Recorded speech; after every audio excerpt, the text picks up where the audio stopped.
Hey everyone, ready for a quick deep dive on baby shoes? Perfect timing for those little ones starting to toddle around. Right. So much to consider when it comes to those tiny feet. Yeah, it's funny how many parents assume babies need shoes like right To away. like support their feet and stuff. Exactly. But turns out the research says barefoot is best, at least initially. Really. So no need to rush out and buy those cute little sneakers. Nope. Those little feet are actually designed to develop best when they're free to move and flex. Hmm. Makes sense when you think about it. Babies have been walking barefoot for like centuries. Exactly. Walking barefoot helps strengthen those foot muscles, lets the feet grow naturally, and it helps develop balance and coordination too. So all those early months of like cruising around the furniture, that's prime time for barefoot exploration. Absolutely. Let those toes wiggle free as much as possible, of course, in safe environments. Right. Of course, we're not saying send them out to the playground barefoot. There's still a time and place for shoes. Definitely. Shoes are crucial for protection when they're out and about walking on rough surfaces or in potentially hazardous areas. So it's more about protection than support in those early stages. Exactly. Think of it this way. Shoes are like little bodyguards for those precious feet. I like that analogy. So when do you think parents should actually start thinking about getting those first shoes? When baby starts venturing out, those first walks in the park, trips to the store, exploring the backyard, that's when shoes become really important. Okay, so creating a safe environment for those little explorers. And when we do start shopping for shoes, what should we be looking for? Well, ditch the idea of those stiff, hard-soled shoes, the ones that look like miniature adult shoes. Yeah, I've seen those. They always Yeah. seem so uncomfortable. Exactly. They can actually restrict natural foot movement. You want a shoe that mimics being barefoot as much as possible. I've heard about those barefoot shoes. Are those what you're talking about? Yes. They're designed to provide some protection while still allowing those little feet to move and flex naturally. So what should we look for specifically? Lightweight, flexible materials. Something that allows those tiny toes to splay and grip, think soft leather or mesh uppers, flexible soles that bend easily, and a wide toe box to give those little piggies room to wiggle. This is all great information, but looks like we're hitting the button for the next floor. So we were talking about those barefoot shoes. Yeah. Those super flexible ones. Right. You want them to be almost like a second skin for their feet. Okay, I can picture that super flexible, lightweight, and breathable, but how can you tell if they're actually fitting right? That's important because those little feet are growing so fast. Seriously, it's like every time I blink, they need a bigger size. I know, right? You want to be checking the fit every 2 to 3 months. Wow, that often. Yeah. So what are some signs that the shoes are getting too small? Well, the classic sign is if their toes are hitting the end of the shoe. Yeah, makes sense. You can also feel around the toe area, there should be about a ½ inch of space between their longest toe and the end of the shoe. Okay, good tip.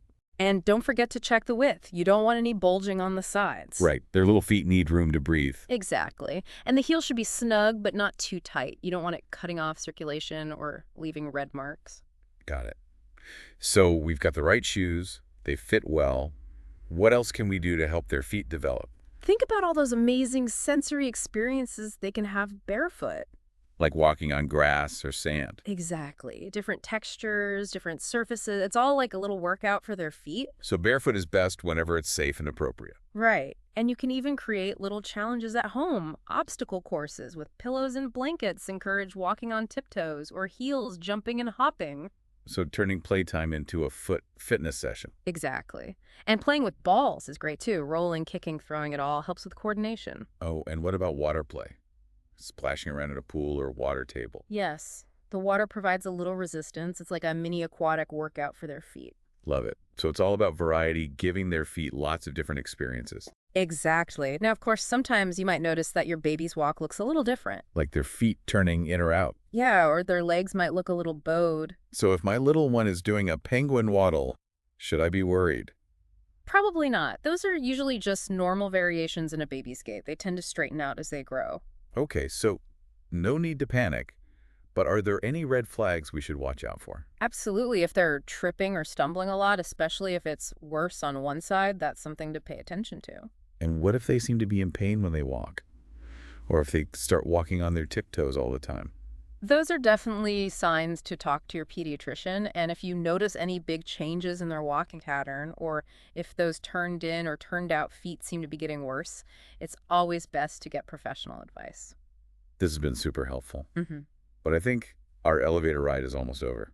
Yeah. All right, we made it. Back to those baby shoes. It's amazing how quickly they grow out of those first shoes. Yeah, right. It feels like they're constantly needing a bigger size.